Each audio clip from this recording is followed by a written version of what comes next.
अति जलद व अचूक बातम्यांसाठी पाहत रहा महामीडिया 24 सदैव तत्पर।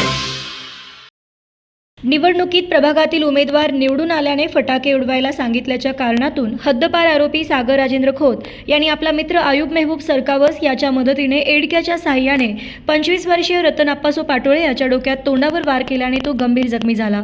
त्याला तात्काळ उपचारासाठी वडगावातील खासगी रुग्णालयामध्ये दाखल करण्यात आले। आरोपींना रात्री उशिरा अटक करण्यात आली आहे। हातकणंगले तालुक्यातील पेठ वडगाव इथल्या नगर परिषदची निवडणूक नुकताच संपन्न झाली होती।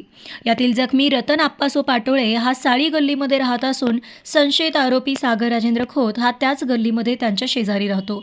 रतन पाटोळे याचा बाजारपेठेत हार विकण्याचा व्यवसाय आहे। या निवडणुकीमध्ये रतन आप्पासो पाटोळे आणि सागर राजेंद्र खोत यांच्या प्रभागातील उमेदवार निवडून आल्याने रतन आप्पासो पाटोळे यांच्या सांगण्यावरून एका कार्यकर्त्याने फटाके उडवल्याचा संशय घेऊन सागर राजेंद्र खोत यांनी यापूर्वी रतन आप्पासो पाटोळे याला मारहाण केली होती।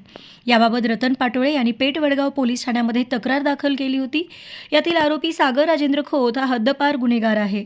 बुधवार दिनांक 24 डिसेंबर रोजी रात्री 9:30 वाजता हद्दपारीत गुन्हेगार सागर राजेंद्र खोत आणि त्याचा मित्र आयुब मेहबूब सरकावस यांनी भर बाजारपेठेत एडक्याने रतन पाटोळे यांच्या डोक्यात तोंडावर पाठीवर हल्ला चढवत त्याला गंभीर जखमी केले।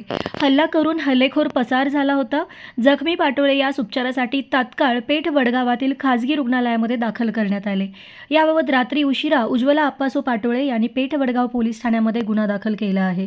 जखमी रतन पाटोळे यास पुढील उपचारासाठी कोल्हापुरातील खासगी रुग्णालयामध्ये दाखल करण्यात आले आहे। संशयित आयुब सरकावस याने स्वतःच्या इंस्टाग्राम अकाउंटवर एडक्याला धार असल्याचा फोटो स्टेटसवर ठेवला होता।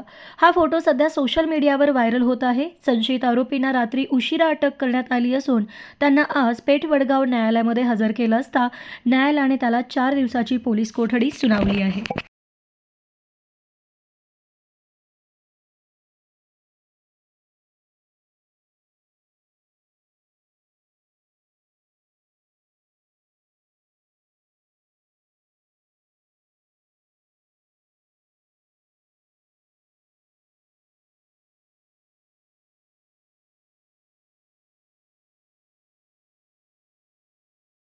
तर मग चला सबस्क्राईब करायला विसरू नका महामीडिया 24 न्यूज चॅनलला। महामीडिया 24 सदैव तत्पर।